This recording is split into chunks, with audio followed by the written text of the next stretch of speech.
嘿，我 Pat 兵，咁咧，今日係我哋榮格心理學嘅入門嘅講解啦。咁我哋而家不如讀下個序先，係第七版嘅序，喺第15頁嘅。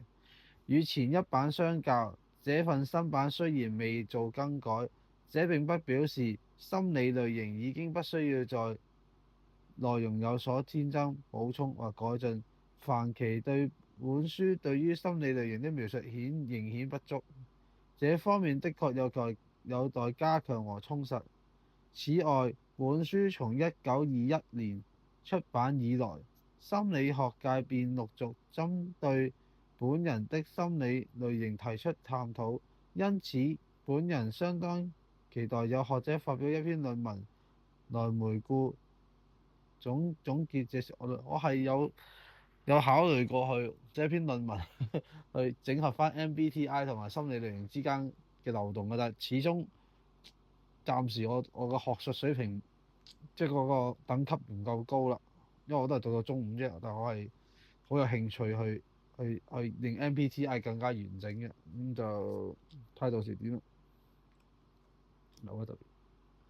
那些批判我提出所心理類型的經常犯錯，他們總誤以為本書所談嘅心理類型是本人，即係話其實榮格係好客觀嘅，只不過佢觀察到嘅嘢太深奧啦。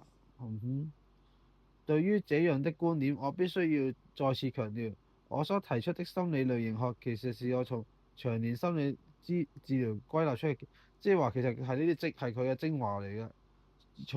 在學院從事教學心理類型學家根本無法獲得這種能力，即係話一啲好 professor 佢根本就係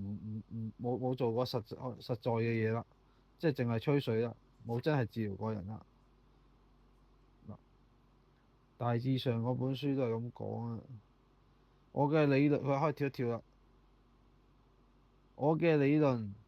其實其量只不過是在我在不受打擾、恬靜和書齋裏自行構想出嚟的思維產物，即係話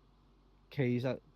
佢係一個好好嘅思想家，佢自己咁講，即係以現代嘅九型人格嚟講，可能佢自我就係5號啦。這樣的無知不該受到責備。雖然不過我卻必須質疑他們是否有能力提出恰當嘅批判。咁呢個序呢，就大致讀到咁多啦。咁我對榮格心理類型係非常之有興趣嘅，但係始終有時候啲嘢書路太深，我都只能夠慢慢咁講解俾大家聽啦。希望呢，大家可以由今日開始就訂閱追蹤我哋呢個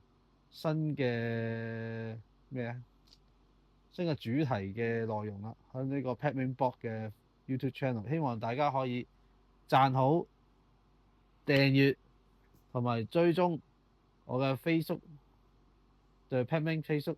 同埋可以繼續唔知啊，我好攰